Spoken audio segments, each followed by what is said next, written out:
বলছি যে যেমন রক্তদান হয় সেরকম চর্বি দান কেন হয় না? কেন চর্বি দান হলে তোর কি উদ্ধার হতো? হঠাৎ তোর চর্বি দানের কথা মনে পড়লো কেন? কি ব্যাপার কি? কারণ দেখো, যদি চর্বি দান হতো তাহলে তুমি এত মোটা হয়ে গেছো, তোমাকে আমি ওই চর্বি দানের ওখানে দিয়ে আসতাম, চর্বি একটুখানি ওরা নিত, দান করে দিত, আর তুমি আস্তে আস্তে একটু রোগাও হয়ে যেতে। তুমি প্রচুর মোটা হয়ে গেছো আজকাল। মানেটা কি?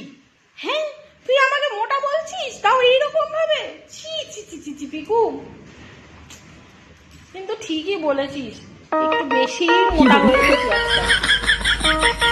কেন যে চর্বিদার শিবিরটা হয় না, তাহলে কয়েক কিলো একটু কমিয়ে আসতাম চর্বিদান